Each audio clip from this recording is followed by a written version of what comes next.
할렐루야, 여러분 반갑습니다. 네. 제가 오랜만에 중고등부 온 게 티가 나는 것 같아요. 여러분, 오랜만에 중고등부 오게 되어서 최신 유행어를 하나 배워왔습니다.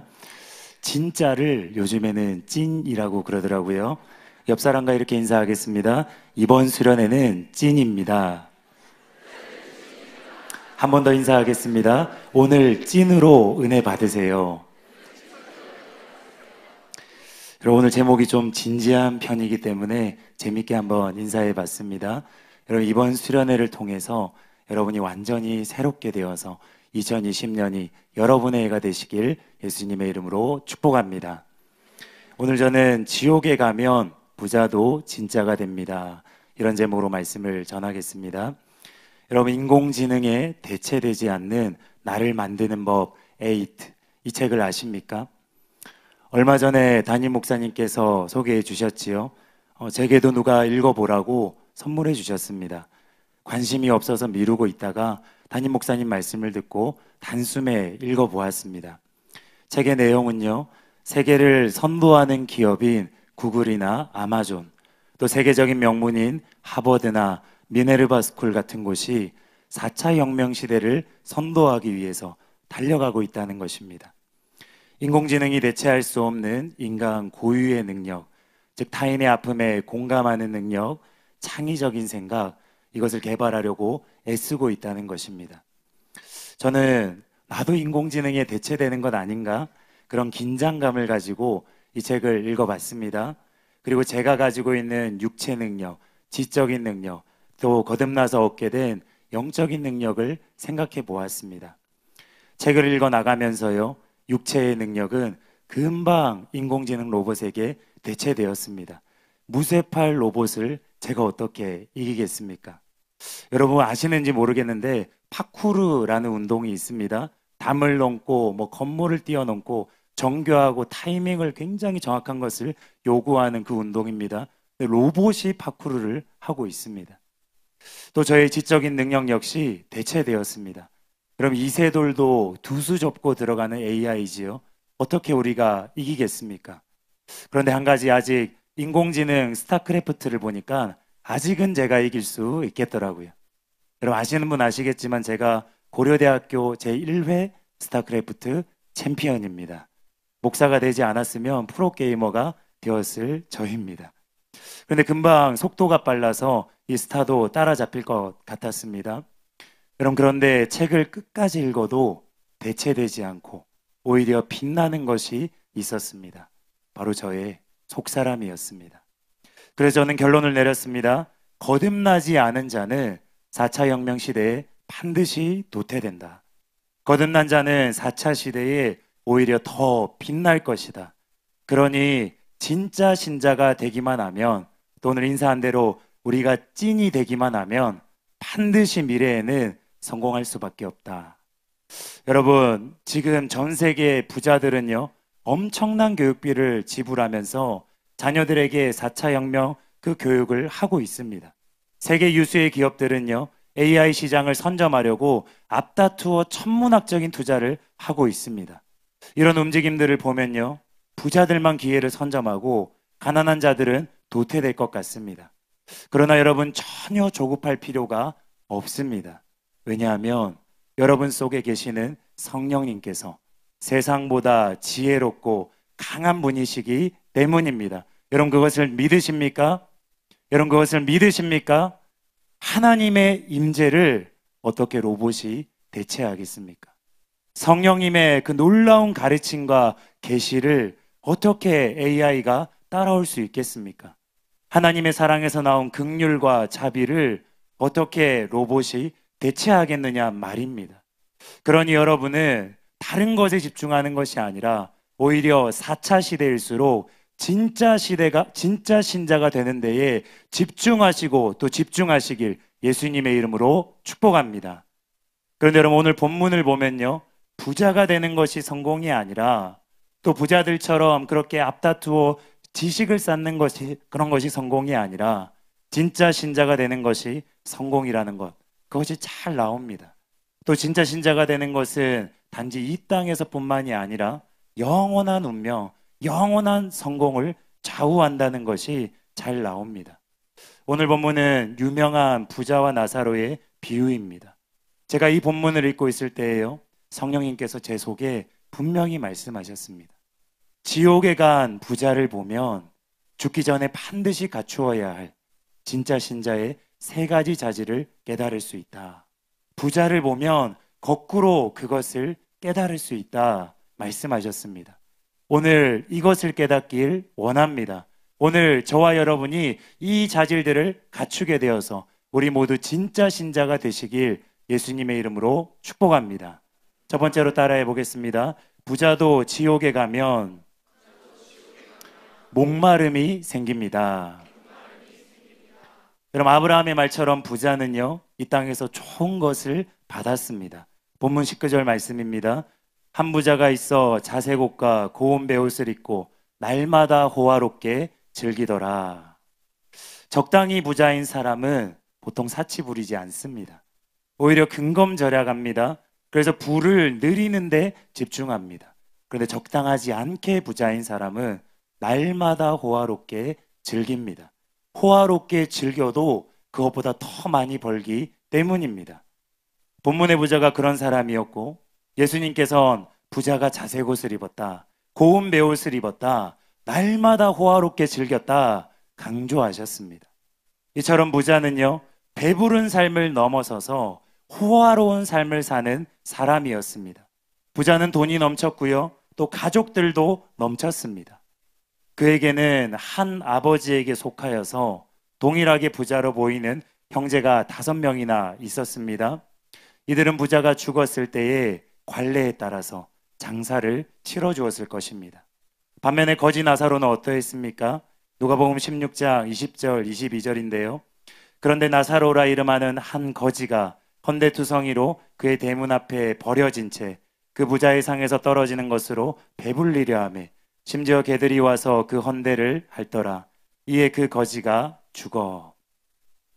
나사로는 거지였습니다. 나사로는 버려진 존재였습니다. 온몸이 상처투성이이고 죽기 직전인데도 그를 돌봐주는 사람 한 사람이 없는 외톨이 중에 외톨이였습니다. 그래서 나사로는 기진맥진하다가 죽었습니다. 그게 그 인생의 마지막이었어요. 아브라함의 말처럼 그의 삶은요, 고난 그 자체였습니다. 그런데 바로 여기서 우리 예수님께서는요, 마치 영화에서 극적인 장면 전환을 연출하듯이 장면을 전환시키십니다. 이 생에서 내 생으로 장면이 바뀝니다. 그런데 그때 부자와 나사로의 처지가 극적으로 뒤바뀌게 되었습니다. 본문 22절 23절을 보면요, 이에 그 거지가 죽어 천사들에게 받들려 아브라함의 품에 들어가고 부자도 죽어 장사되매 그가 음부에서 고통 중에. 그들은 이처럼 죽은 직후 서로 다른 곳에 도착하게 되었습니다. 나사로는 죽자마자 거룩한 천사들에게 받들려서 예비천국인 낙원에 갔습니다. 아브라함의 품에서 영원한 위로와 기쁨을 누렸습니다. 반면에 부자는요, 죽고 나서 눈을 떴더니 끝이 보이지 않는 깊은 곳, 음부에 던져졌습니다. 그곳은 온몸이 불타는 차마 형용할 수 없는 고통스러운 곳이었습니다. 이처럼 우리도 짧은 인생이 끝나면요, 어떻게 살아왔는지에 따라서 각자 갈 곳으로 갈 것입니다. 이것이 이 비유가 보여주고 있는 기본적인 진리입니다. 여러분, 이 땅의 삶이 끝이 아니라는 거예요. 누구나 살아온 대로 영원한 심판을 받는다는 것입니다. 한편 본문의 비유는 예수님께서 바리새인들에게 하신 말씀입니다. 그런데 이 바리새인들이 과연 어떠한 자였는가? 본문 바로 앞에 말씀을 보면 그들이 누구인지 잘 나옵니다. 누가복음 16장 13절 14절인데요. 여러분이 한 목소리로 읽어보겠습니다. 시작. 지파인이 두 주인을 섬길 수 없나니.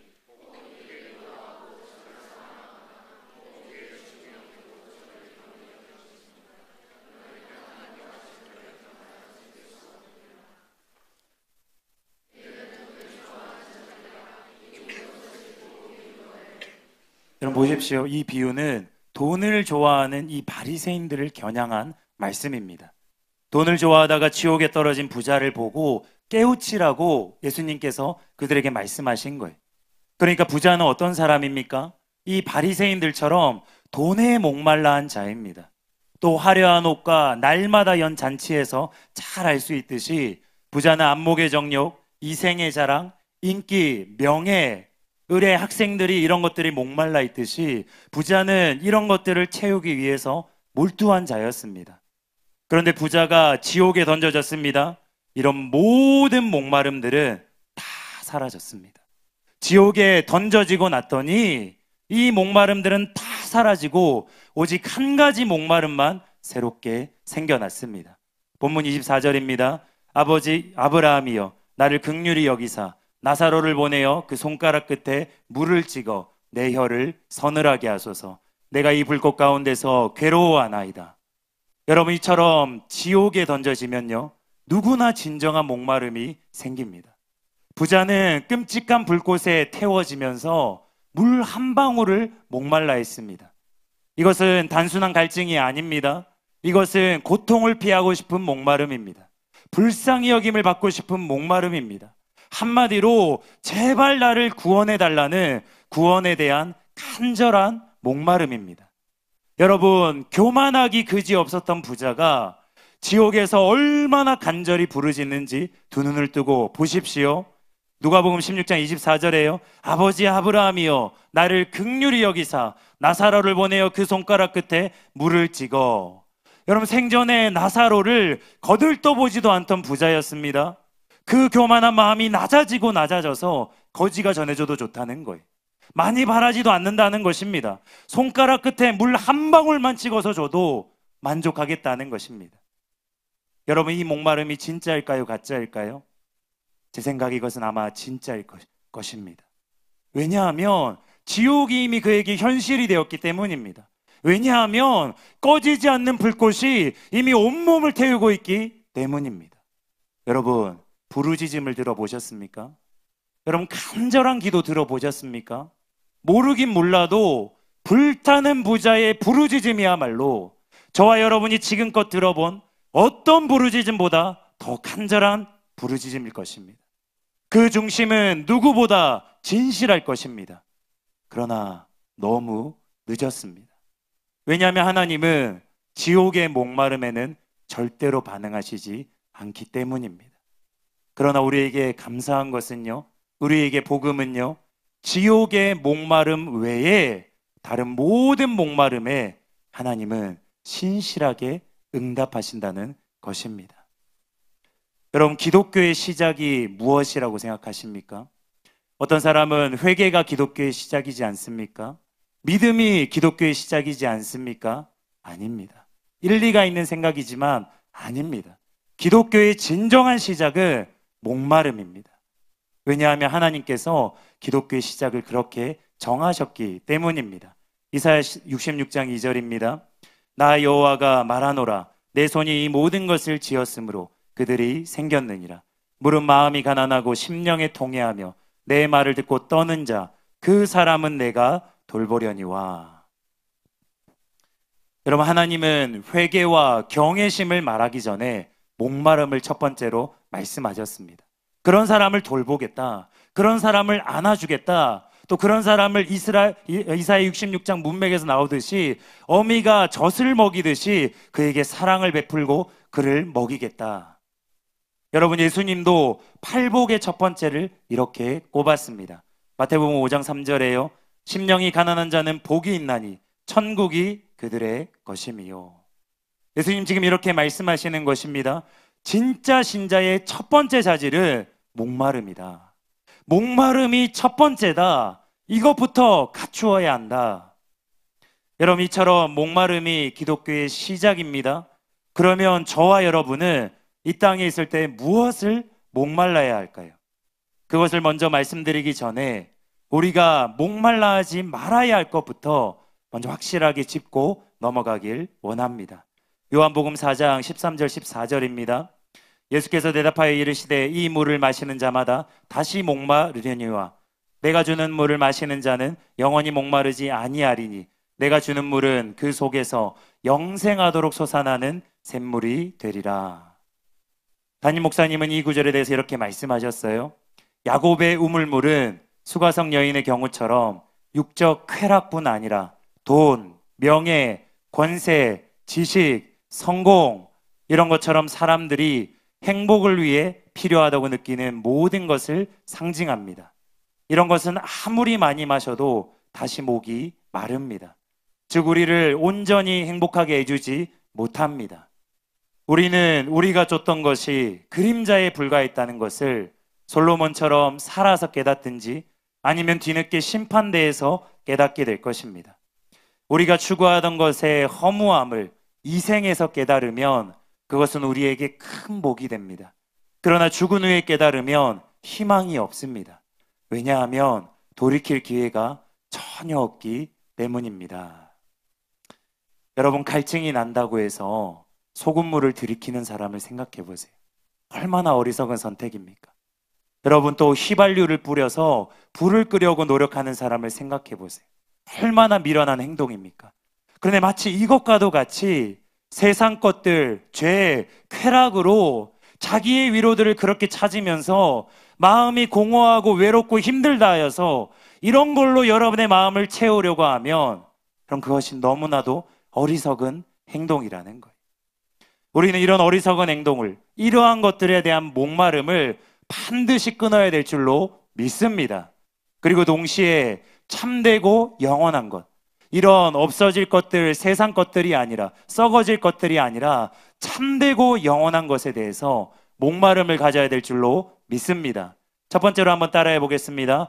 우리는 주님 자신을 목말라야 합니다. 여러분, 이것은 목마름의 최고봉입니다. 여러분, 오늘 설교 다 까먹어도 좋습니다. 주님을 향한 이 목마름을 구하시고 이걸 오늘 실제로 받으시면 여러분은 성공하는 것입니다. 왜 이것이 최고의 목마름입니까? 이것은 방금 읽은 요한복음 4장 말씀처럼 영생하도록 솟아오르는 샘물을 주시는 분, 또 그 물을 마시면 다시는 목마르지 않고 마음에 완전한 만족을 주는 분, 바로 그 주님을 여러분이 만나게 되기 때문입니다. 그런데 여러분, 하나님을 찾을 때요, 적당히 찾으면 만나 주신다고 하지 않았습니다. 여러분 많이 들었겠지만 다시 한번 강조합니다. 하나님은 주님을 찾을 때에 간절히 찾는 자를 만나 주신다고 약속하셨습니다. 신명기 4장 29절입니다. 그러나 내가 거기서 내 하나님 여호와를 찾게 되리니 만일 마음을 다하고 뜻을 다하여 그를 찾으면 만나리라. 그래서 시편 기자는 간절히 주님을 찾았습니다. 시편 42편 1절에요.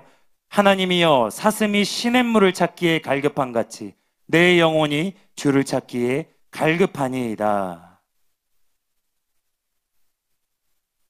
여러분, 하나님의 사람들은 모두 이 목마름을 가지고 있었습니다. 단 한 사람도 예외가 없습니다. 여러분이 오늘 도전을 받고 기도하는데 도움을 드리기 위해서 딱 한 분만 소개하기를 원합니다. 우리가 너무나 사모하는 위대한 성자 썬다싱은 주님을 이렇게 갈망했습니다. 그냥 듣지 마시고 썬다싱의 주님을 향한 이 갈망이 여러분 마음속에 전이 되기를 믿음으로 취하면서 한번 들어보시기 바랍니다.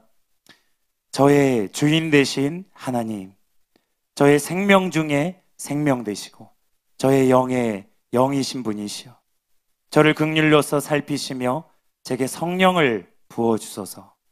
저의 마음은 주님 위에 달리 바칠 만한 사랑의 전당이 없습니다. 저는 제게 생명과 모든 것을 공급해 주신 주님 한 분 외에는 주님에게서 다른 그 어떤 은혜도 구하지 않습니다. 이 세상이나 이 세상의 보물이나 심지어 하늘나라까지도 구하지 않습니다. 제가 구하는 것은 오직 주님이십니다.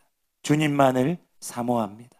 주님, 저의 마음에서 주님을 거역하는 그 모든 것을 없애주시고 제 마음 안에 들어오셔서 이처럼 영원히 저를 지배하여 주시옵소서.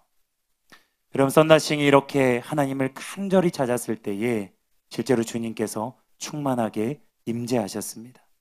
그 결과 그는 하늘 바라보나 밖을 바라보나 그 어디를 보든지 오직 주님으로만 가득 차게 되었습니다. 이번 수련의 기간 동안 우리에게 이 은혜가 임하길 예수님의 이름으로 축복합니다. 여러분, 둘째로 진리에 목말라 하시기 바랍니다. 부자는 지옥에 던져지고 나서도 아브라함을 아버지라고 부를 정도로 속고 살았습니다.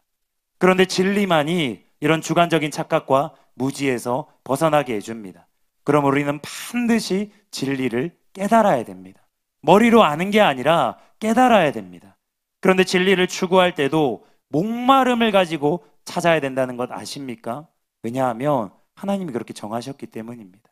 진리 또한 간절히 찾는 자가 찾게 되고 깨닫게 되는 것이기 때문입니다. 잠언 8장 17절입니다. 나를 사랑하는 자들이 나의 사랑을 입으며 나를 간절히 찾는 자가 나를 만날 것이니라. 그런 문맥을 보면 여기에 나는 지혜를 의미합니다. 즉 진리를 뜻한다고도 볼 수 있습니다. 여러분, 한번 생각해 보세요. 학원 다니는 시간, 인강 듣는 시간 말고요, 학생들이 학교에서 정규 교육 과정에서만 일주일에 국영수를 16시간 정도 배운다 그럽니다. 중고교 시절 국영수만 5,000시간가량을 여러분이 공부합니다. 만약 여러분이 성경 반 페이지를 읽는데 3분이 걸린다고 치면요, 여러분이 국영수를 공부하는 시간만 성경을 읽어도 성경 60독을 하고도 남습니다. 여러분, 무엇을 선택할 것입니까? 여러분, 진리를 얻기 위해서는 얼마나 시간을 투자하고 있는지를 지금 여쭤보고 있는 것입니다. 성적 갈망하시지요? 대학 합격 간절하시지요? 여러분이 그런 것에 대한 간절한 만큼만 진리를 간절히 구하셔도 여러분의 영원한 운명은 완전히 달라지게 될 것입니다. 마지막 세 번째로 따라해 보겠습니다. 우리는 거룩에 목말라야 합니다. 여러분, 일정 수준 이상 거룩해야만 천국에 갈 수 있고 거룩한 자가 하나님을 깊이 경험할 수 있기 때문입니다. 그런데 이 거룩도 목마름으로만 얻는 것입니다. 마태복음 5장 6절입니다. 의에 줄이고 목마른 자는 복이 있나니 그들이 배부를 것이며. 위대한 하나님의 사람이었던 스미스 위글스워스는요, 이 구절에 대해서 이렇게 말했습니다. 의에 줄이고 목마른 것만큼 우리를 하나님께 가까이 나아가게 하는 것은 없습니다. 여러분이 거룩함을 간절히 사모할 때, 청결하려고 참으로 원할 그때에만 생명의 성령의 법이 사망과 저주의 법에서 여러분을 해방시킬 수가 있는 것입니다. 여러분, 또 한번 생각해 보시기 바랍니다. 혹시 여러분 주변에 나는 거룩해지고 싶다, 나는 진짜 성자들처럼 되는 게 내 꿈이다, 이렇게 갈망하는 친구가 같은 반에 한 명이라도 있습니까? 없을 것입니다. 무슨 의미입니까? 앞으로는 공부 잘하는 사람이 아니라 거룩한 사람이 가장 희귀한 사람이 될 것입니다. 그래서 가장 가치 있고 보배로운 사람이 될 것입니다. 여러분, 이상 천하보다 귀한 것, 썩지 않고 영원한 것인 하나님, 진리, 거룩, 이 모든 귀한 것들은 목마름으로만 얻을 수 있다는 것을 말씀드렸습니다. 여러분, 트라이언 에드워즈는 이렇게 말했습니다. 지옥은 너무 늦게 본 진실이다. 제때 할 일을 경홀히 여기고 후회하는 곳이다. 맞습니다. 여러분, 사람이 생전에 제때 해야 할 일이 무엇입니까? 하나님께 대하여서, 진리에 대하여서, 거룩에 대하여서 진정한 목마름을 가지는 그것인 줄로 믿습니다. 여러분, 일대지를 마치면서 여러분에게 한 가지 묻고 싶습니다. 혹시 하나님을 찾고는 있는데 하나님 만나지 못해서 힘드십니까? 제가 중고등부를 과거 담당할 때에 많은 친구들이 이 문제로 힘들어했습니다. 그럼 정직하게 말씀드려서요, 여러분에게 하나님을 향한 목마름이었기 때문입니다. 진리의 말씀을 깨닫고 싶은데 깨달음이 없어서 힘드십니까? 진리에 대한 목마름이었기 때문입니다. 거룩해지고 싶은데, 죄를 끊고 싶은데 그것이 안 되어서 힘드십니까? 거룩에 대한 진정한 목마름이 없기 때문입니다. 기도하는데, 구하는데 못 받고 있다는 것은 목마름이었기 때문입니다. 여러분, 오늘 이것을 정직하게 인정하시는 것이 목마름을 얻는 시작입니다. 여러분이 그리고 성령님께 이런 진정한 목마름을 달라고 기도하면 기도 시간에 주님께서 은혜로 이러한 목마름을 반드시 베풀어 주실 줄로 믿습니다. 그럼 최고의 계시의 사람이었던 밥존스 목사님이요, 전성기 때 체험한 사후 간증 들어보셨지요? 100명이 죽으면 천국 가는 사람이 2명이고 나머지 사람들은 다 지옥이라고 말씀하셨어요. 그런데 지금은 그때보다 수십 년이 지나서 세상이 더 타락했습니다. 100명 중에 1명이 될까 말까라는 말입니다. 그럼 사람은 누구나 언젠가는 목마름을 가지게 됩니다. 그런데 100명 중에 겨우 1명 정도만 이 땅에서 진정한 목마름을 가지게 되고 하나님과 진리와 거룩을 얻게 될 것입니다. 대부분의 사람인 99명은 지옥에 던져지고 나서야 이를 갈면서 후회하면서 그 목마름을 갖게 될 것입니다. 그러나 이 지옥의 목마름은 아무도 응답하지 않습니다. 공허한 비명소리와 같습니다. 그러니 여러분, 이 문제를 절대로 쉽게 생각하지 마시고 오늘 100분의 1에 드시길, 그 은혜를 구하시길 예수님의 이름으로 축복합니다. 부자처럼 지옥에 던져져서 이를 갈며 후회하지 마시고 지금 말씀을 듣는 이 순간부터 목마름을 달라고 주님께 구하시길, 그리고 실제로 그 목마름을 받으시길 예수님의 이름으로 축복합니다. 두 번째로 따라해 보겠습니다. 부자도 지옥에 가면 구령애가 생깁니다. 여러분, 수련회를 시작하는 첫 번째 시간이기 때문에 목마름이 너무 중요하기 때문에 일대지를 비교적 상세하게 말씀드렸습니다. 여러분, 이스라엘은 모세 때부터 가난한 자들에 대한 긍휼을 요구하는 사회였습니다. 세번역 성경 레위기 25장 35절에요. 너희 동족 가운데 아주 가난해서 도저히 자기 입만으로는 살아갈 수 없는 사람이 너희 곁에 살면 너희는 그를 돌보아 줘야 한다. 그런데 부자는 자기 집 대문 앞에 버려져 있는, 죽어가고 있는 나사로를 외면했습니다. 더 나아가 그는 자기 형제들의 구원에도 무관심했습니다. 심지어 그는 자기 자신의 영혼에도 무관심했습니다. 바울이 말세에 고통당하며 멸망할 자들의 특징을 열거했는데요, 제가 꼽아봤더니 부자는 그 중에서 많은 부분에 실제로 해당되었습니다. 디모데후서 3장 1절에서 4절입니다. 너는 이것을 알라. 말세에 고통당하는 때가 이르러 사람들이 자기를 사랑하며 돈을 사랑하며 자랑하며 교만하며 무정하며 절제하지 못하며 선한 것을 좋아하지 아니하며 쾌락 사랑하기를 하나님 사랑하는 것보다 더하며. 특히 자기를 사랑한 또 무정한 자가 본문의 부자였지요. 그런데 이 부자가 지옥의 참혹한 실상을 체험하고 나니까 어떻게 바뀌었습니까? 본문 27절 28절입니다. 이르되 그러면 아버지여 구하노니 나사로를 내 아버지 집에 보내소서. 내 형제 5이 있으니 그들에게 증언하게 하여 그들로 이 고통받는 곳에 오지 않게 하소서. 그럼 이것이 무정한 부자의 두 번째 요청이라는 것이 놀라운 것입니다. 이기적인 자인데, 무정한 자인데, 놀랍게도 그의 두 번째 요청은 영혼 구원이었다는 거예요. 왜냐하면 지옥이 그만큼 끔찍했기 때문입니다. 부자는 알았습니다. 자기는 이미 끝났다는 걸 알았습니다. 그런데 형제들만큼만은 제발 지옥에 오지 않기를 간절히 바라게 된 것입니다. 이처럼 아무리 자기밖에 모르는 자라도 지옥에 던져지면 구령애가 생깁니다. 여러분, 누가는 의도적으로 부자와 거지의 죽음을 한 구절에 같이 기록했습니다. 가난한 자도 부유한 자도 다 죽는다는 것이지요. 그런데 죽고 나서 구령애가 생겨봤자 아무 소용이 없습니다. 내가 살아있을 때, 내 주변의 영혼들이 살아있을 때 이 엄중한 진리를 깨달아야 한다는 거예요. 영혼을 살리고자 하는 구령애가 생겨야 된다는 거예요. 그럼 오늘 설교를 어떻게 듣고 계신지 모르겠습니다. 저는 오늘 설교를 그냥 하는 설교가 아닙니다. 제가 이 말씀을 받았던 때를 전후로 하여서 연이어서 저는 장례식을 집례하게 되었습니다. 말씀을 받기 얼마 전에는요, 저랑 동갑인 젊은 자매가 소천하셨습니다. 그 후로 저는 충격을 받고 젊다고 해서 안심할 것이 아니라 제 친구들을 위해서 중보하게 되었습니다. 이 말씀을 받은 다음 주에는요, 저의 사돈 어른이 소천하셔서 천국 가셨습니다. 그 장례식장에서 사돈 식구들에게 바로 이 메시지를 유족들에게 나눴습니다.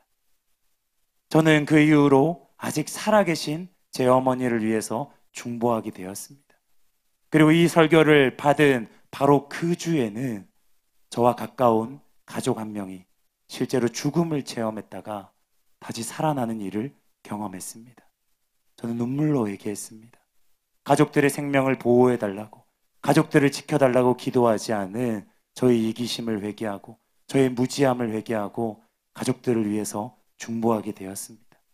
이 모든 경험을 통해서 저는 죽음이 그야말로 가까이 있구나, 백직장 한 장 차이로 내가 살고 있구나, 인생이 하루살이구나 절감했습니다. 그럼 중학생이셔서 안심하고 계십니까? 고등학생이셔서 안심하고 계십니까? 내일 일을 모르는 것이 인생입니다. 그러니 지금 살아있을 때에 명심하시고 구령회를 가지시기 바랍니다. 그 방법 중에 하나가요, 우리가 성경에서 구령회가 가장 강했던 사도 바울과 같은 하나님의 사람들을 본받는 것입니다. 로마서 9장 1절에서 3절입니다. 내가 그리스도 안에서 참말을 하고 거짓말을 아니하노라. 나에게 큰 근심이 있는 것과 마음에 그치지 않는 고통이 있는 것을 내 양심이 성령 안에서 나와 더불어 증언하노니 나의 형제 곧 고륙의 친척을 위하여 내 자신이 저주를 받아 그리스도에게서 끊어질지라도 원하는 바로라. 여러분, 위대한 하나님의 사람들은요, 모두 천국과 지옥을 현실처럼 강렬하게 인식하면서 살았습니다. 그로 인해서 불타는 구령회를 가지고 살았던 사람들입니다. 예를 들어서 존 웨슬리는 이렇게 말했습니다. 나는 내 눈앞에 천국과 지옥 둘 다를 있게 하고 싶다. 매일 이 둘을 생각해 본다는 것은 모든 사람들을 이성적이고 신앙적으로 만든다. 또 구세군을 창시하였던 부스 대장은 이렇게 말했습니다. 나의 사랑하는 사관들이 신학교에서 4년 동안 공부하느라 고생하지만 내가 가장 행하고 싶은 일을 그들을 10분만 지옥에 데리고 갔다 와서 복음을 전하지 않고는 견딜 수 없는 심정으로 불타게 하는 것이다. 여러분에게 이 불타는 구령회가 임하시길 예수님의 이름으로 축복합니다. 여러분, 한편 형제들에게 나사로를 보내달라는 부자의 두 번째 요청 또한 거절당했습니다. 지옥은 하나님의 자비와 긍휼이 끊어지는 유일한 곳이기 때문입니다. 그런데 대신 아브라함은 이 말을 덧붙였습니다. 누가복음 19장 29절에요. 아브라함이 이르되 그들에게 모세와 선지자들이 있으니 그들에게 들을지니라. 여기에 모세와 선지자들은요, 성경을 기록한 분들이지요. 더 정확하게는 그들이 전한 구원에 이르는 지혜를 말하는 것입니다. 그러니까 아브라함은 지금 이렇게 말하고 있는 거예요. 지금이라도 그들이 성경적인 제대로 된 복음을 들으면 구원받을 수 있다. 그러니 여러분, 진짜 영혼을 구원하길 원하신다면요, 중보기도만 하고 있을 것이 아니라 아브라함의 권면을 따르시기 바랍니다. 즉 구원론부터 제대로 정립하시기 바랍니다. 아브라함의 말처럼 다른 것으로는 영혼을 구원할 수 없기 때문입니다. 저와 여러분을 통해서 전해지는 참된 복음만이 능력이 되어서 영혼을 구하기 때문입니다. 여러분, 무슨 일이든지 선구자는 외롭고 힘든 법입니다. 성경적인 바른 구원론을 정립하기 위해서 담임 목사님께서 지난 수십 년간을 씨름하셨습니다. 그런데 우리는 이 귀한 진리를 설교를 들었다 해서, 책을 읽었다 해서 너무나 쉽게 넘어가는 것은 아닌지 스스로에게 물어봐야 합니다. 여러분, 내 안에 구원론이 제대로 정립되어 있어야 합니다. 친구들과 무슨 주제로 무슨 말을 하든 누구를 만나든 성경적인 구원론을 그들에게 정확하게 전할 수 있어야 됩니다. 여러분, 진짜 신자는요, 구령회로 불타게 되어 있습니다. 그리고 진정한 구령회는요, 신자로 하여금 반드시 구원론으로 인도합니다. 이것을 꼭 명심하시고 구원론을 철저하게 정립하셔서 영혼을 살리는 입술로 쓰임 받으시길 예수님의 이름으로 축복합니다. 마지막 세 번째로 따라해 보겠습니다. 부자도 지옥에 가면 회개를 외치는 사람이 됩니다. 이런 부자는 아브라함의 연이은 거절에도 포기하지 않았습니다. 아니, 포기할 수가 없었어요. 지옥이니까요. 그는 세 번째로 요청했습니다. 그런데 부자의 마지막 요청이 가리키고 있는 관역은 바로 회개였습니다. 누가복음 16장 30절입니다. 이르되 그렇지 아니하니이다. 아버지 아브라함이여, 만일 죽은 자에게서 그들에게 가는 자가 있으면 회개하리이다. 여러분, 부자의 형제들은 유대인이지요. 어릴 때부터 성경을 외우고 매주마다 회당에서 가르침 받는 자들입니다. 지금으로 치면 모태신앙입니다. 그럼에도 그들의 마음은 하나님께로부터 멀었습니다. 왜냐하면 그들이 율법만 배웠을 뿐 회개하지 않았기 때문입니다. 부자는 지옥에 던져지고 나서야 깨달았습니다. 결국 핵심은 회개구나. 내가 할례를 받았지만, 매주 율법 배웠지만 아무 소용이 없다. 회개하지 않으면 모조리 지옥행일 뿐이다. 그리고 형제들을 생각한 거예요. 할례 받았다 하여서 아브라함의 자녀인 줄로 착각하고 있는 그들, 마음이 잔치로 부로 가득 차서, 세상으로 가득 차서 들을 끼가 없는 그들, 이들을 생각할 때에 그냥 말씀으로는 안 되겠다고 생각한 것입니다. 그래서 아브라함에게 지금 충격요법을 요청하고 있는 것입니다. 죽은 나사로를 형제들에게 보내면 그들도 깜짝 놀라서 들을 것이라고 생각한 것입니다. 여러분, 동명이인인 나사로가 죽었다 살아났을 때에 수많은 유대인들이 믿은 것을 볼 때에 부자의 요청은 타당해 보입니다. 그런데 여러분, 왜 이 형제들의 마음이 완악해졌습니까?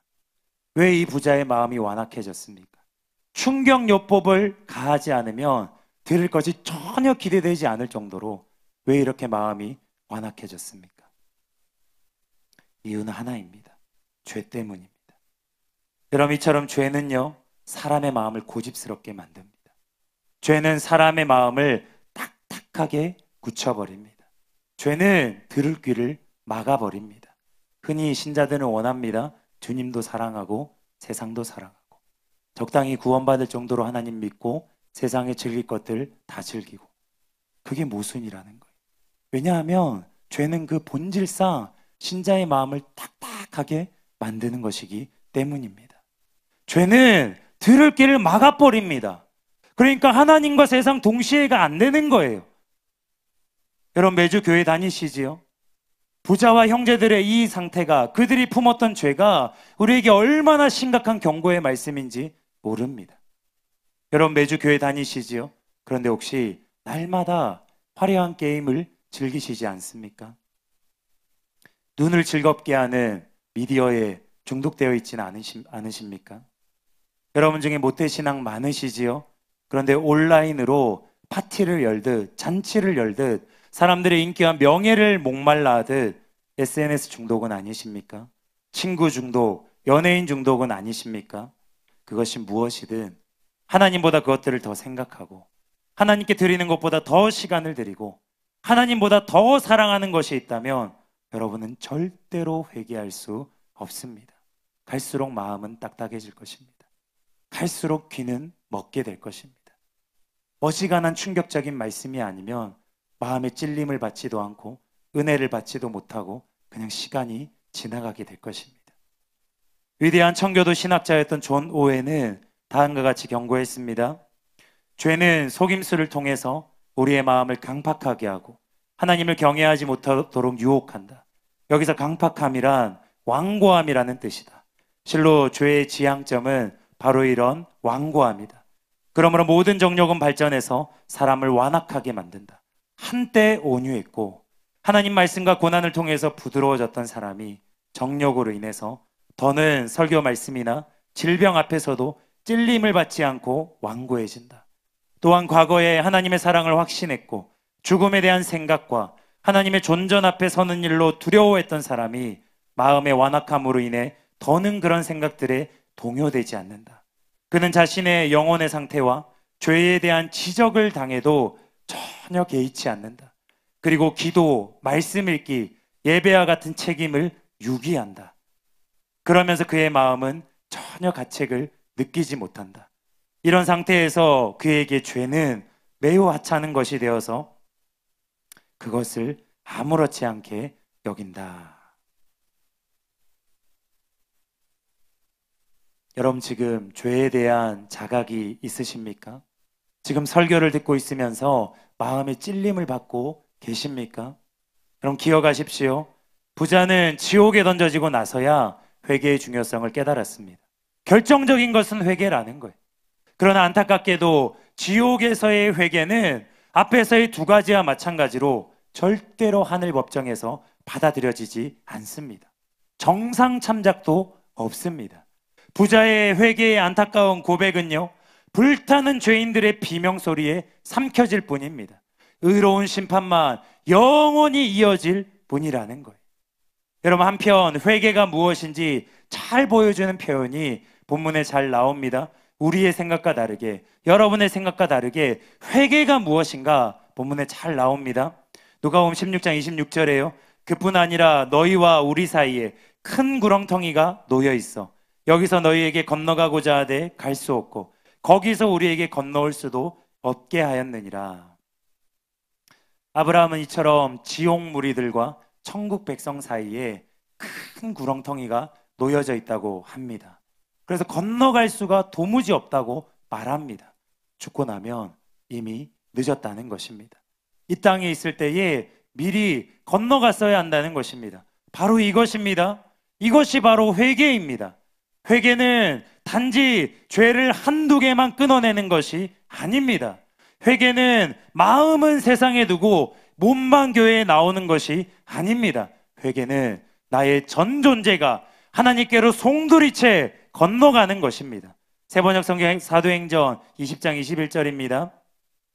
나는 유대 사람에게나 그리스 사람에게나 똑같이 회개하고 하나님께로 돌아올 것과 우리 주 예수를 믿을 것을 엄숙히 증언하였습니다.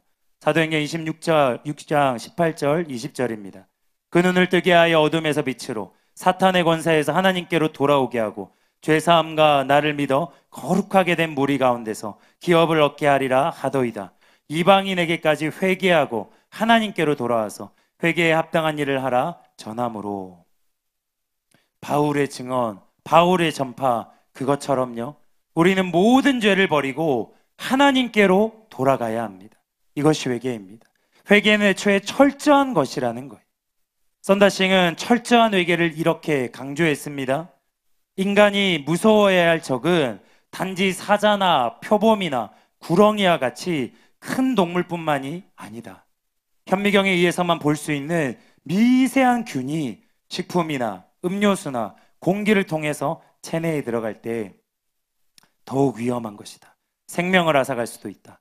꼭 그처럼 큰 죄만이 영혼의 파멸을 가져오는 것이 아니라 가장 작은 하나의 죄라도 또는 나쁜 한 가지 생각이라도 우리의 희망을 멸해버리며 하늘나라 밖에 있게 하기에 충분하다. 여러분 또 우리 주 예수 그리스도께서도 이렇게 말씀하셨습니다. 누가복음 15장 7절에요. 내가 너희에게 이르노니 이와 같이 죄인 하나가 회개하면 하늘에서는 회개할 것이 없는 의인 99을 인하여 기뻐하는 것보다 더하리라. 여러분 방금 말씀에서 회개한 사람에 대해서 예수님께서 뭐라고 말씀하셨습니까? 한두 가지 죄를 끊은 자, 대부분의 죄를 끊은 자, 내가 가장 약한 그 한 가지의 죄만 빼고 다 끊은 자 아닙니다. 회개할 것이 없는 의인 99입니다. 그러므로 천국에 가려면요, 말씀 그대로 모든 죄를 다 회개해야 할 줄로 믿습니다. 그런 사람만이 참으로 회개한 사람이고 천국 갈 자격 있는 사람인 줄로 믿습니다. 여러분 지금부터 드리는 말씀을 이제 잘 들으시기 바랍니다. 그런데 우리가 이렇게 죄를 버리면요, 어렵지만 고민되겠지만 여러분이 수련에 나왔기 때문에 지금 이 은혜가 쏟아지는 최고의 기회이기 때문에 회개는 내 결단이 아니라 은혜로만 되는 것인데 은혜가 집중되는 지금이기 때문에 여러분이 결단하여서 모든 죄를 버리고 하나님께로 돌아가면 너무나 놀라운 일이 생깁니다. 잘 들어보세요. 이사야 55장 7절입니다. 악인은 그의 길을, 불의한 자는 그의 생각을 버리고 여호와께로 돌아오라. 그리하면 그가 긍휼히 여기시리라. 우리 하나님께로 돌아오라. 그가 너그럽게 용서하시리라. 이처럼 하나님은요, 모든 죄든지 회개하면, 자백하면 용서하시고 잊어버리십니다. 그럼 하나님이 얼마나 좋으신 분이십니까? 그런데 여러분, 하나님의 은혜는 이 정도가 아닙니다. 회개한 자에게는 하나님께서 더 놀라운 은혜를 베푸십니다. 이걸 말씀드리고 싶어요. 여러분, 죄는 이제 결단해서 버렸다 칩시다. 그런데 죄 짓기를 좋아하는 됨됨이는 어찌합니까? 죄에 본능적으로 끌리는 내 눈은 어떡합니까? 내 손은 어떡합니까? 내 마음, 내 생각, 타락한 내 본능은 어떡합니까? 거역하길 좋아하는 내 성향은 어떡합니까? 그런데 우리가 회개하고 하나님께로 돌아가면요, 놀랍게도 하나님은 내 힘으로 도무지 어찌할 수 없는 내 성향과 중심마저 하나님은 바꾸어 주십니다. 다윗은 바로 이 하나님을 믿었습니다. 그가 밧세바와 간통을 했지요. 그리고 그 남편을 죽이는 죄를 범했지요. 너무나 끔찍한 죄를 지었다 하여서 좌절한 것이 아니라 죄를 자백하면서 이 하나님께 나아가서 이렇게 기도했습니다. 시편 52편 10절입니다. 하나님이여 내 속에 정한 마음을 창조하시고 내 안에 정직한 영을 새롭게 하소서. 우리도 다윗처럼 이 말씀을 믿고 기도할 때요, 하나님이 약속하신 이 새 언약의 은혜, 다른 말로 마음이 정결해지고 깨끗해지고, 이 깨끗한 마음이 일시적인 게 아니라 견고하게 내 안에 자리 잡게 되는 그 은혜가 실제가 된다는 거예요. 여러분, 다음 말씀을 보면요, 마치 다윗의 이 기도에 하나님께서 화답하시는 것 같습니다. 예레미야 3장 22절 말씀입니다. 배역한 자식들아 돌아오라. 내가 너희의 배역함을 고치리라. 여러분, 너무 중요한 말씀이기 때문에 다른 번역으로 보겠습니다. 더 감동적이고 확실하게 이해가 될 것입니다. 공동 번역입니다. 배반한 자식들아 돌아오너라. 너희의 마음을 바로잡아 나를 배반하지 않게 하여 주리라. 새 번역입니다. 너희 변절한 자녀들아 내가 너희의 변절한 마음을 고쳐줄 터이니 나에게로 돌아오너라. 현대인의 성경입니다. 신이 없는 자들아 돌아오너라. 내가 너희를 신실한 자로 만들어주겠다.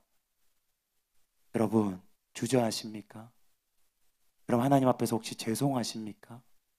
지은 죄가 너무나 많아서, 잘못한 것이 너무 많아서 하나님께 너무나 부끄럽고 죄송하고 쭈뼛거리는 마음이 있고 어려우십니까? 저도 그랬어요. 근데 주님의 이 외침을 보시기 바랍니다. 아버지의 이 안타까운 외침을 보시기 바랍니다. 나오기만 하라는 것입니다. 나오기만 하라는 것입니다. 가까이 나오기만 하라는 것입니다. 여러분 자신을 믿을 수 있습니까? 여러분 자신 믿을 수 있습니까? 저는 저를 절대로 못 믿습니다. 거룩과 회개를 외치는 이 교회를 떠나면 저는 솔직히 말해서 세상으로 돌아갈 것 같습니다. 다시 죄 가운데 뒹굴다가 지옥 갈 것 같습니다. 솔직하게 말씀드리는 거예요. 또 저는 제가 신실하지 않다는 것을 잘 압니다. 제 마음이 얼마나 부패했는지, 얼마나 쉽게 주님을 배반하는 자인지 그렇게 될 것을 잘 압니다. 저는 이런 저 자신 때문에 작년 한 해 동안 너무나 힘든 시간을 보냈습니다. 단지 제가 뭐가 부족한 것이라면 차라리 괜찮을 것 같아요.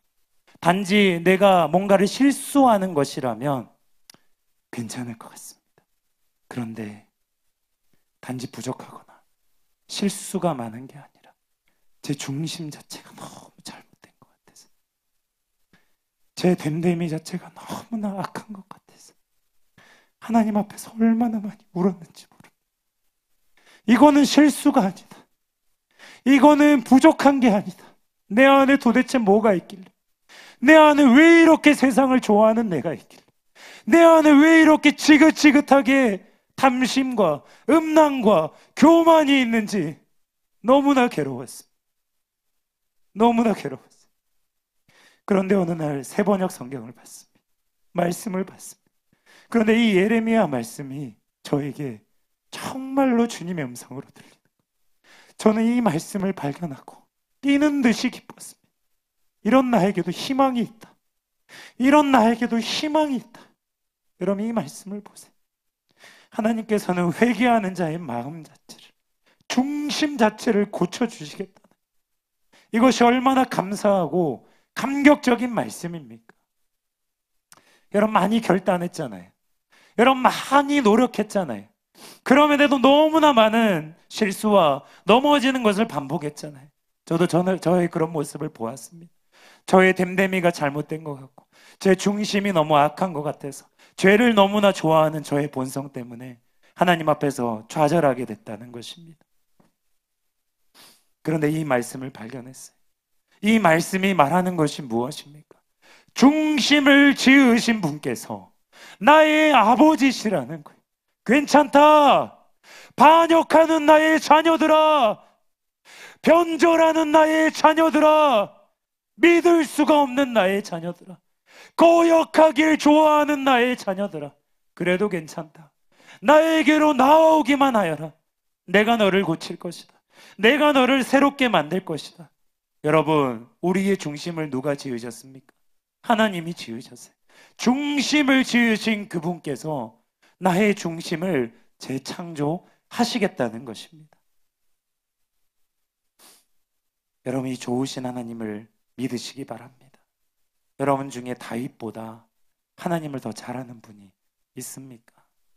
여러분 중에 다윗처럼 간통죄를 짓고 그 죄를 은폐하기 위해서 사람을 죽인 사람 있습니까? 그런 심한 죄 지은 사람 있습니까? 그런데 그런 다윗마저도 하나님께서 재창조하셨어요. 저는 이게 희망이었습니다. 저를 보면 절망인데 이 다윗을 보면, 이 예레미야 말씀을 보면 희망이 샘솟는 거예요. 하나님은 재활용의 명수이십니다. 하나님은 재창조의 명수이십니다. 그러니 여러분, 과거의 실패 보지 마시기 바랍니다. 부패한 여러분의 중심 보지 마시기 바랍니다. 전능하신 하나님을, 나의 구원자 되신 하나님을, 내 중심을 지으신 하나님을 이 시간 심령으로 바라보시기 바랍니다. 그래서 우리가 하나님께로 건너갈 때에요, 진홍같이 붉은 죄는 흰눈보다 더 희게 하시고, 어그러지고 삐뚤어진 중심은 정결하고 곧고 진실하게 재창조하실 줄로 믿습니다. 오늘 기도 시간에 여러분 한 분 한 분에게 그 은혜가 부어지게 되시길 예수님의 이름으로 축복합니다. 여러분, 저는 보았습니다. 여러분을 위해서 기도하면서, 또 저를 위해서 기도하면서 주님께서 꿈을 꾸게 하셨습니다. 꿈 가운데 너무나 아름답고 너무나 높이 뻗어 있는 나무를 보았습니다. 당시에 제가 교육자 리트릿을 다녀왔는데요, 메타세콰이아 숲을 지나갔어요. 지은 지 수십 년, 20, 30년밖에 안 된 것 같은데 나무들이 얼마나 울창하게 한치의 흐트러짐도 없이 하늘을 향하여 그대로 뻗어 있는지, 한두 그루가 아니라 수천 그루, 수만 그루가 심겨져 있는지 너무나 장관이었습니다. 그리고 꿈을 꾸었습니다. 꿈 가운데 하늘에서 내려온 한 나무가 땅에 심겨져 있었습니다. 땅에서는 볼 수 없는 너무나 신령한 빛깔이, 그 나무 그 뻗어나가는 것들이 서로 아름답게 덩굴을 이루듯이 꽈배기를 꼬듯이 꼬아서 하늘로 향하여 창일하게 뻗어 올라가 있었습니다. 그 높은 곳에서, 사람의 손이 닿을 수 없는 하늘 높은 곳에서 우거지게 가지를 뻗고 있었고, 그 나무 한 그루가 대한민국 전체를 덮고 있는 것 같았습니다. 그 안에서 수많은 열매들이 떨어지고 있었고, 그 나무로부터 수많은 축복들이 한국 가운데 임하고 있었습니다. 그리고 저는 여러분들을 보았습니다. 그 옆에 똑같이 곱고 바르게 하늘에서 심겨진 그 영롱하고 신령한 빛깔을 가진 그 나무가 자라나고 있는 거예요. 저는 이 꿈을 깨자마자 직감하였습니다.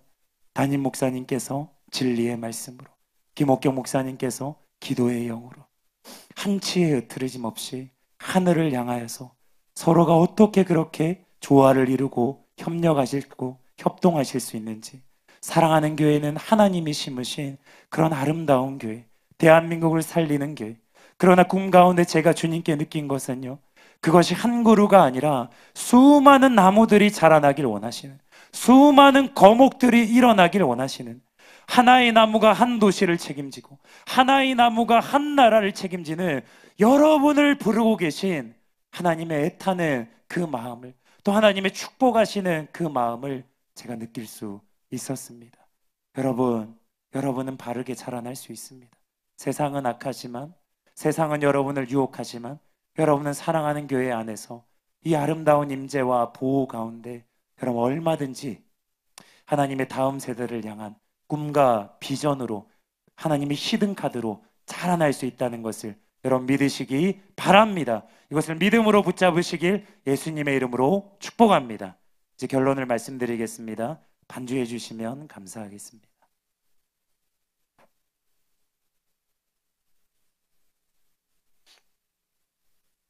여러분, 나사로와 부자의 비유는요, 누가 진짜 부자인가, 누가 진짜 거지인가, 그것을 잘 보여줍니다. 부자는 세상에서나 부자였지 영적으로는 다음과 같은 자였습니다. 계시록 3장 17절입니다. 내가 말하기를 나는 부자라 부요하여 부족한 것이 없다 하나 내 곤고한 것과 가련한 것과 가난한 것과 눈먼 것과 벌거벗은 것을 알지 못하는도다. 그런데 부자와 달리 라오디게아 교회는요, 다행히 살아있을 때에 다음과 같은 권면을 받았습니다. 계시록 3장 19절입니다. 물은 내가 사랑하는 자를 책망하여 징계하노니 그러므로 내가 열심을 내라, 회개하라. 여러분 다 한번 눈을 감아보세요. 주님을 생각해보세요. 여러분 예수님의 음성을 언제 마지막으로 들으셨습니까? 그리고 그 예수님은 여러분에게 어떤 말씀을 하셨습니까? 물론 사랑한다고 말씀하십니다. 물론 우리와 함께 있을 것이라고 늘 말씀하십니다. 그런데 여러분이 예수님께 사랑과 위로만 받고 있다면 마땅히 아직도 들을 말을 듣지 못한 것입니다. 예수님께서는 정말 여러분을 사랑하세요. 예수님께서는 정말 여러분을 살리길 원하세요. 그래서 여러분을 위해서 진짜 죽으셨어요. 그런데 우리가 진짜 들을 준비가 되면 이렇게 말씀하십니다. 본문의 부자처럼 주님이 없으면 내가 얼마나 공고한 자인지, 주님이 없으면 내가 얼마나 가련한 자인지, 주님이 없으면 내가 얼마나 눈먼 자인지, 내가 얼마나 벌거벗었는지, 그러면서도 자신의 실체도 몰라서 이룬 줄로 착각하고 있는, 하는 줄로 착각하고 있는, 부요한 줄로 착각하고 있는 우리의 모습을 적나라하게 보여주실 것입니다. 주님은 우리를 살리기 위해서 책망하시고 교훈하실 것입니다. 주님의 음성이라고 생각하시면서 한번 잘 들어보시기 바랍니다. 간절히 나를 목말라 하여라. 간절히 진리를 목말라 하여라. 간절히 거룩을 목말라 하여라. 영혼들이 죽어가고 있다. 물방울과 같이 수많은 영혼들이 강물처럼 지옥에 휩쓸려 가고 있다. 나의 자녀들을 구해다오. 그들에게도 복음을 전해다오. 회개하여라. 너의 이기심을 회개하여라. 너의 미지근한 마음을 회개하여라. 너의 열심 없는 마음을 회개하여라. 지금 저와 여러분에게 필요한 것은요, 지옥에서 부자가 보고 있는 것을 지금 보는 눈입니다. 지금 저와 여러분에게 필요한 것은요, 지옥에서 부자가 온몸으로 불타며 느끼는 고통을 마음으로 느끼는 거예요. 부자가 지옥에 던져지고 나서야 깨달은 그것을 지금 깨닫는 것입니다. 지금 깨닫는 것입니다. 설교 준비를 마무리할 때요, 성령님께서 저에게 말씀하셨어요. 지옥에 간 부자를 보고 깨달아서 지옥에 가는 크리스천이 되지 말라고 전하여라. 지옥에 가는 부자를 보고 깨달아서 지옥에 가는 사랑하는 교회 교인이 되지 말라고 전하여라. 지옥에 가는 부자를 보고 깨달아서 지옥에 가는 사랑하는 교회 중고등부 학생이 되지 말라고 전하여라. 아무것도 보장되어 있지 않습니다. 목사라고 하여서, 교사라고 하여서, 사랑하는 교회 중고등부라 하여서 아무것도 보장되어 있지 않습니다. 수많은 사람들이 이미 죽어나갔습니다. 제 가까이 있는 지인들이 다 죽어나갔습니다. 저는 너무나 괴로웠어요. 저는 너무나 죄송했습니다. 복음을 전하지 않은 것이 괴로웠고, 그들이 살아있을 때 그들을 위하여 간절히 기도하지 않은 것이 괴로웠고, 저희 이기심을 회개하고 또 회개하였습니다. 여러분, 크리스천이십니까? 모태신앙이십니까? 사랑하는 교회 다니고 계십니까? 중고등부 다니고 계십니까? 그것이 천국을 보장하는 것이 아닌데 왜 그것이 여러분의 구원을 보장하는 것이라도 되는 것처럼 이 시간 그렇게 가벼운 마음으로 앉아 계십니까? 이 시간 그렇게 마음을 찢지 않고 앉아 계십니까? 목마름이 없는 사람 가짜입니다. 구령애가 없는 사람 가짜입니다. 회개하지 않는 사람 가짜입니다. 이들은 모두 지옥에 던져질 것입니다. 여러분, 죽고 나면 큰 구렁텅이를 도무지 넘을 수가 없습니다. 지금 하나님께로 넘어가야 됩니다. 마치 요단강을 건너버리듯이 두 번 다시 돌아올 생각을 하지 않고 하나님께로 건너나가야 됩니다. 여러분의 몸을 던져버려야 돼요. 여러분의 마음을 던져버려야 돼요. 여러분의 전심전력을 다하여서 하나님께 스스로를 던져버려야 됩니다. 계시록 2장 21절입니다. 내가 그에게 회개할 기회를 주었으되 자기의 음행을 회개하고자 하지 아니하는도다. 오늘 살아있다는 것 자체가 회개할 기회를 얻은 것입니다. 지금 이 시간 여러분 이곳에 앉아있는 것 자체가 회개할 기회를 얻은 것입니다. 우리를 오래 참으시고 우리를 긍휼히 여기시는 하나님께로 지금 나아가시기 바랍니다. 그분은 거룩한 분이세요. 그분은 공의로운 분이십니다. 그분은 지옥에 던져지기 전까지는 회개할 기회를 주고 또 주고 주고 또 주지만 지옥에 던져지고 나면 그때는 끝입니다. 그 이후로는 끝입니다. 여러분, 동시에 하나님은 사랑이십니다. 여러분, 가슴에다 손을 올려보세요. 여러분의 아버지를 생각해 보세요. 여러분의 어머니를 생각해 보세요. 하나님이 여러분을 육신의 부모님보다 더 사랑하십니다. 나중에 제가 간증을 하겠지만 하나님은 여러분을 사랑하시기 때문에 지금 살리고 싶으셔서 여러분에게 이 설교를 듣게 하시는 것입니다. 우리가 이 시간 마음에 손을 올리고 마음으로 우리 아버지는 찬양하길 원합니다. 아버지께 마음으로 찬양하길 원합니다. 아버지가 여러분을 사랑하십니다. 아버지께서 여러분을 기뻐하십니다. 여러분, 오늘 말씀 들으셨잖아요. 너의 마음을 너가 어떻게 할 수 없어서 괴로우냐? 너가 부족하여서 힘드냐? 너에게 모자란 것이 많아서 힘드냐? 아무리 결단하고 아무리 은혜를 받아도 나는 사람 자체가 너무 잘못된 것 같아서, 나는 중심 자체가 너무 삐뚤어진 것 같아서, 에이, 이렇게 은혜 받아봤자 또 며칠 지나면 달라지겠지, 또 한 달 지나면 옛날로 돌아가겠지. 그래서 절망적이고 괴로우십니까? 저도 그랬어요. 그런데 저는 그 예레미야 말씀 붙잡고 이 찬양을 부르면서 그런 나라도 기뻐하시면서 가까이 다가오기만을 원하셨던, 나오기만 해라, 찾아오기만 해라, 내 품에 안기기만 해라, 내가 너를 고쳐줄게, 내가 너를 새롭게 해줄게. 그 사랑의 아버지를 찾았습니다. 그 사랑의 아버지를 다시 만났습니다. 탕자가 아버지께로 돌아가듯이 그 아버지를 진짜 새롭게 만났습니다. 우리가 이 시간 찬양하길 원합니다.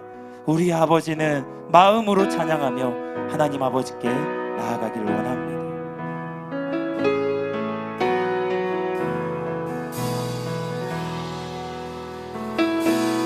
우리 아버지는 지금도 일하시네.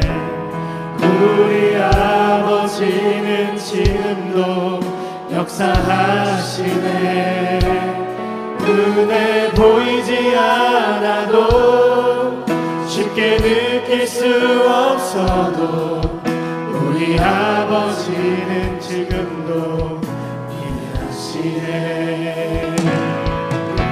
우리 아버지는 일하시네. 우리 아버지는 지금 지금도 내성이 굵어지시고 여러분 마음으로 아버지께 나아가시고 마음으로 아버지께 나아가시고 쉽게 느낄 수 없어도 우리 아버지는 지금도 일하시네. 아버지께서 이곳에 계십니다. 하나님 아버지께서 이곳에 계십니다. 들으시네. 나의 아버지 우리 아버지 하나님 아버지 응답하시네. 마음으로 아버지를 부르세요. 눈에 보이지 않아도 쉽게 느낄 수 없어도 우리 아버지는 내기로 우리 아버지는 우리 아버지는 내기로 들으시네. 주님이 이곳에 계십니다. 나에게로 나오라 나에게로 나오라 너는 나의 아들이다 너는 나의 딸이다 내가 너를 지었단다 내가 너를 잘 알고 있단다 내가 너를 새롭게 할 수 있단다. 아버지를 마음으로 부르세요. 아버지를 마음으로 부르세요.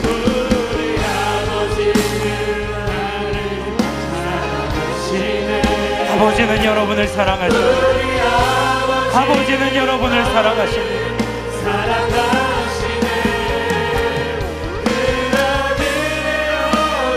주님이 이곳에 계십니다. 주님이 여러분과 함께 하십니다. 주님이 여러분을 얼마나 사랑하시는지 주님께서 여러분과 함께 하십니다. 나의 아버지이신 나의 아버지이신 우리 아버지 너를 사랑하시네.